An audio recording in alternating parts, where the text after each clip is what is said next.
Alhamdulillah, Alhamdulillah, hamdan katsiran thayyiban mubarakan fih kama yuhibbu Rabbuna wa yarda.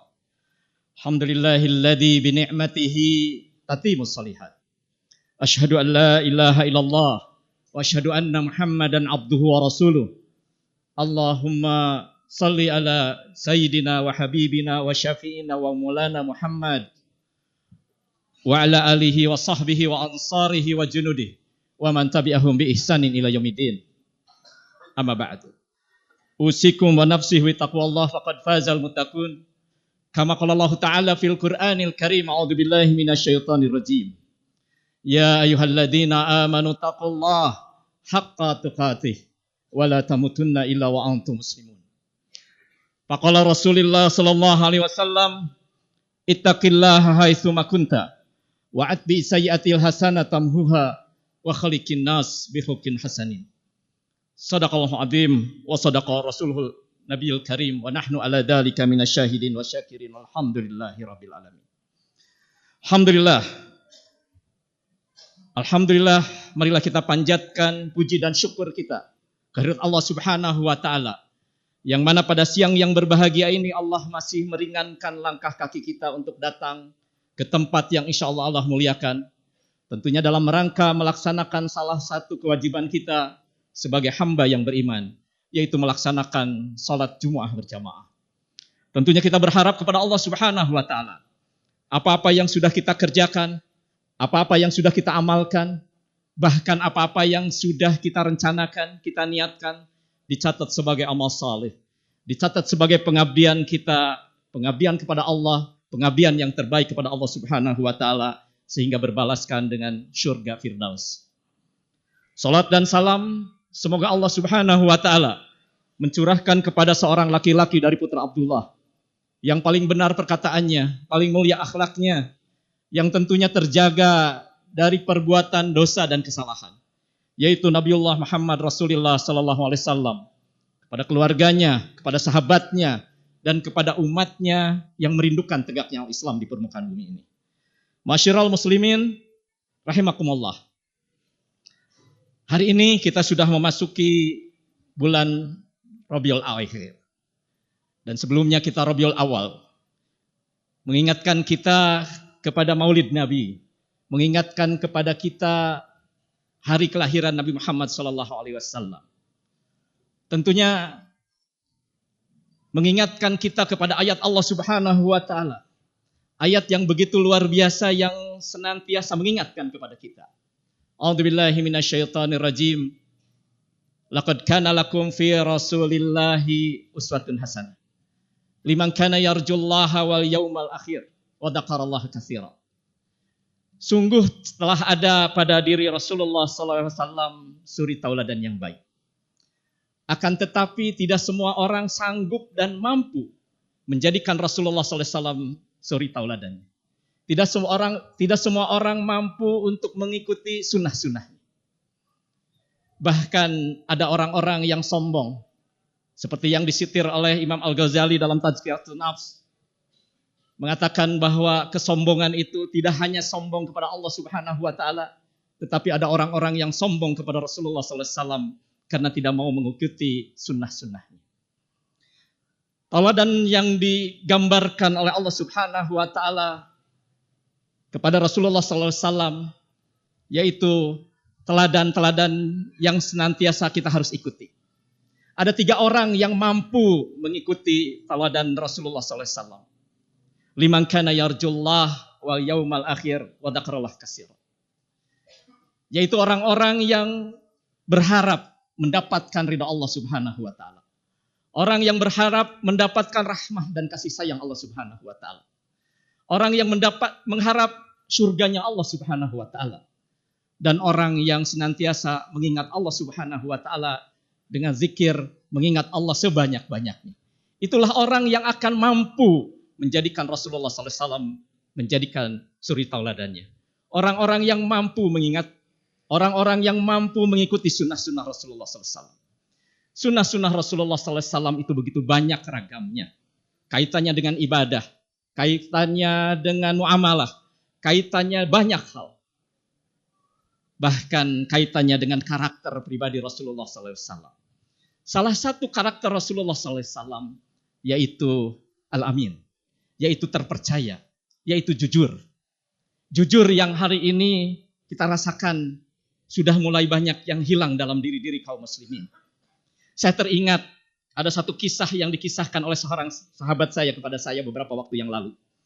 Ketika seorang sahabat saya menceritakan bagaimana perjalanannya waktu itu sedang berjalan-jalan di Singapura. Ketika berjalan-jalan di Singapura, dilihatnya ada satu banner besar di depan sekolah. Mungkin kalau kita tuh elementary school, sekolah dasar. Banner yang begitu besar, di situ terpampang anak seorang anak SD.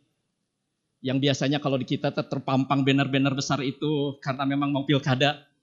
Tetapi di Singapura bikin menarik perhatian karena di depannya ada terpampang seorang foto anak yang besar, kurang lebih anaknya kelas 4 SD. Yang membuat penasaran akhirnya apa yang menyebabkan foto anak ini ditempel di depan sekolah SD itu. Akhirnya terdorong rasa penasaran, sahabat saya ini mendatangi sekolah itu dan bertemulah dengan seorang kepala sekolahnya. Dan ditanya apa yang menyebabkan sampai banner itu dipampang sebesar itu dan membuat perhatian banyak orang. Dan diceritakanlah oleh kepala sekolah itu bahwa si anak SD itu yang kelas 4 itu kurang lebih beberapa waktu yang lalu menemukan sebuah tas atau sebuah dompet. Dan di dalamnya ada isi uang. Bahkan untuk ukuran dewasa saja begitu besarnya, apalagi bagi seorang anak. Dan tidak hanya uang, di dalamnya juga ada surat-surat berharga bagi si pemiliknya. Dan ketika si anak SD itu menemukan dompet yang berisi uang itu, maka yang dilakukan oleh si anak ini adalah menyampaikan ke gurunya. Dan gurunya ketika dibuka, ada hal-hal yang berharga, ada hal-hal yang penting, akhirnya disampaikan ke kepala sekolahnya. Dan si kepala sekolahnya pun juga ketika melihat seperti itu langsung telepon ke polisi. Dan ketika sampai dilaporkan dengan tidak berapa lama si polisi itu datang. Dan akhirnya tidak membutuhkan waktu yang lama, akhirnya ditemukan si pemiliknya. Dan sampailah ke pemiliknya. Dan akhirnya diapresiasi luar biasa, inilah masa depan anak Singapura. Kita tahu Singapura kota yang kecil, tetapi tidak punya sumber daya. Dia katakan bahwa sumber daya aset yang terbesarnya adalah manusia. Manusia yang jujur inilah yang menjadikan masa depan Singapura. Ketika diceritakan itu, sahabat saya itu menceritakan kepada saya, ada perasaan pesimis kalau itu terjadi di Indonesia. Kalau sekiranya ada seorang anak SD hari ini menemukan uang yang jumlahnya begitu besar, kira-kira uang itu bisa sampai ke gurunya untuk dilaporkan. Kalaupun sampai kepada gurunya, kira-kira gurunya dengan berbagai macam kebutuhan, dengan berbagai macam persoalan, apakah gurunya pun juga akan meneruskan ke kepala sekolahnya, dan kepala sekolahnya pun juga apakah akan nyampai kepada polisi. Dan ketika polisi juga mungkin disampaikan, apakah bisa tersampaikan kepada si pemiliknya. Ada perasaan pesimis kalau itu terjadi di negara kita. Sampai sahabat itu mengatakan, itulah Singapura, itulah akhlak Islam. Jadi Islam adanya di Singapura, tapi orang Islam adanya di Indonesia. Berseloroh seperti itu. Karena ada hal-hal yang pesimis. Padahal bangsa Indonesia ini begitu besar. Kalau kita berjalan dari Sabang sampai Merauke, hampir sama kita berjalan dari Sabang sampai Jeddah. Karena begitu luasnya negeri Indonesia ini. Bagaimana Kalimantan sebagai paru-paru dunia. Bagaimana kekayaan alam kita. Bagaimana sumber-sumber kekayaan alam yang begitu luar biasa. Baik kekayaan laut ataupun juga kekayaan alam-alam yang lainnya. Tetapi hari ini kita begitu sedih. Bagaimana tahun 2023 Lembaga Transparansi Internasional menyatakan bahwa indeks korupsi Indonesia itu di urutan kurang lebih skor 34 dari 100 atau di urutan ke 115 dari 180 negara yang disurvei. Beda dengan Singapura, indeks persepsi korupsinya nilainya 83 dari 100, bahkan menjadi 5 negara tidak terkorupsi di dunia. Ini gambaran karena memang begitu perhatian. Maka menjadi kontradiksi di sisi lain kita mengatakan bahwa Rasulullah sebagai tauladan. Akan tetapi perilaku kita jauh dari apa yang Allah perintahkan. Laqad kana lakum fi Rasulillahi uswatun hasanah. Oleh karena itu, ini menjadi penting bagi kita. Ini menjadi perhatian bagi kita. Bagaimana kita menjalankan sunnah-sunnah itu. Bukan hanya sunnah kita berpakaian. Bukan hanya sunnah kita bermuamalah. Bukan pula kita melaksanakan sunnah-sunnah dalam ibadah. Tetapi ternyata ada sunnah-sunnah yang hari ini kita merasakan kekhawatiran karena ditinggalkan. Yaitu adalah kejujuran. Oleh karena itu, sekali lagi, hari ini menjadi darurat dalam kejujuran kita. Karena indeks persepsi kita dengan skor 34 artinya ada 66. Kalau disebut dengan 100 orang yang ada itu artinya 34, artinya ada 66 orang yang korupsi. Jadi 34 yang jujur. Inilah krisis yang saya pikir hari ini menjadi perhatian bagi kita. Oleh karena itu adalah solusinya. Kalau kita menjadikan Rasulullah SAW teladan. Laqad kana lakum fi Rasulillahi uswatun hasanah. Maka liman kana yarjullah. Bagi orang yang mengharap ridho Allah. Bagi orang yang mengharap rahmat Allah Subhanahu wa ta'ala, maka sangat yakin dan pasti kita akan senantiasa berbuat jujur. Apalagi kalau kita berharap surga.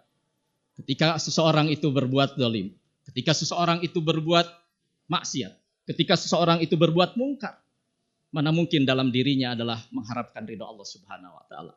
Apalagi kalau kita senantiasa mengingat Allah Subhanahu wa ta'ala, merasakan kebersamaan dengan Allah Subhanahu wa ta'ala, maka ini menjadi penting dalam kehidupan kita. Merasa dibingkai, merasa diawasi, merasa Allah kebersamaannya. Maka tidak mungkin seorang itu berbuat mungkar, termasuk berbuat korupsi karena ketidakjujurannya. Barakallahu li akum fil Qur'anil Karim. Wa nafa'ni wa iyyakum bima fihi minal ayati wa dzikril hakim. Wa taqabbala minni wa minkum innahu huwas samiul alim.